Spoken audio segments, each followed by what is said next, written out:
오늘 저는 내가 하는가 하나님이 하시는가라는 제목으로 말씀을 드리고자 합니다. 성경에 나오는 실패자들 중에 하나는 내가 하나님을 위해 무엇인가 해보겠다는 사람입니다. 아브라함을 보시기 바랍니다. 아브라함 나이가 85세입니다. 사라 나이가 75세입니다. 이제 자녀를 낳기는 불가능한 상황에 이른 겁니다. 그러자 사라는 그 여종 하갈을 통해 자식을 보기로 한 겁니다. 창누교 창시자 켈빈은 이것에 대하여 말하기를 하나님의 약속에는 관심이 없고 성취 방법에만 몰두하였다라고 하였습니다. 결국 아브라함이나 사라는 사라의 몸이 아닌 하갈의 몸을 통해 아들 이스마엘을 얻었습니다. 이들은 자신들이 하나님의 뜻을 이루어 보겠다는 것입니다. 아브라함과 사라는 자녀를 얻는 일에 성취되었다 해도 이것은 성취가 아니요 실패요 불법인 것입니다. 하나님은 말씀하셨으면 하나님은 반드시 이루시는 분입니다. 하나님은 우리를 하나님이 하시는 일을 대신하는 대리자로 부르신 것이 아닙니다. 하나님은 하나님의 일을 하는데 하나님을 도와줄 조력자가 필요 없는 것입니다. 하나님은 우리를 하나님이 하시는 일의 도구로 부르신 것입니다. 이것은 우리들의 신앙이나 삶도 마찬가지입니다. 모세를 보시기 바랍니다. 모세는 어려서부터 철저히 신앙교육을 받은 사람입니다.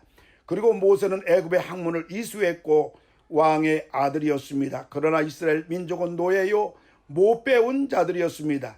그래서 모세는 자기만이 이스라엘 백성들을 출애굽시킬 만한 적임자라고 생각을 하였습니다. 그리고 이스라엘 백성들은 모두 자기를 따라올 줄 알았습니다. 그런데 결과는 무엇인가요? 이스라엘 백성들이 따라오기는커녕 이스라엘 백성들의 잘못을 지적하자 그들은 모세에게 대드는 겁니다. 그리고 바로에게 고발함으로 말미암아 모세로 죽게 만든 것입니다. 이 일로 인해 모세는 살기에 달아났고 미디안 광야에서 40년을 보내게 되었습니다. 히브리 민족을 구원하기 위한 그의 꿈과 사명은 산산조각이 난 것입니다. 이제 모세는 80이 다 된 늙은 영감이었습니다. 양이나 치는 평범한 사람이었습니다. 힘도 젊음도 기백도 꿈도 사명도 다 잊혀진 바가 되고 주목하는 사람도 알아주는 사람도 없는 무명의 사람으로 이제는 촌노가 되어버린 것입니다. 그런데 이제 모세를 하나님이 부르신 겁니다. 그러자 모세가 말합니다. 내가 누구간데 바로에게 가며 이스라엘 자손을 애굽에서 인도하여 내리이까?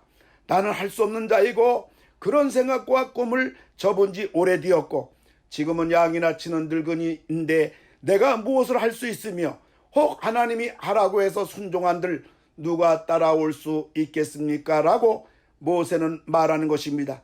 그러자 하나님은 모세에게 말씀하신 것입니다. 내가 정녕 너와 함께 있으리라. 무슨 말인가요?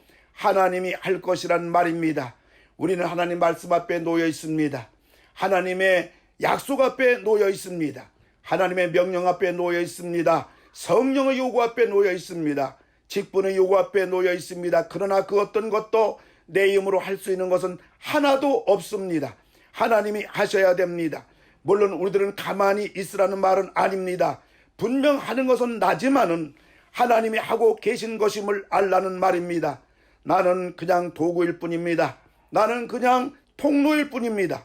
내가 한다면 이것은 불신앙이요 불순종이요 실패요 아픔이요 불행이요 백해무익입니다. 그러나 하나님이 하신다면 이것은 신앙이요 순종이요 반드시 열매요 승리요 축복이요 영광입니다.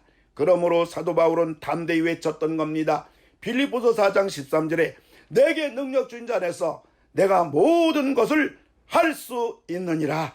할렐루야.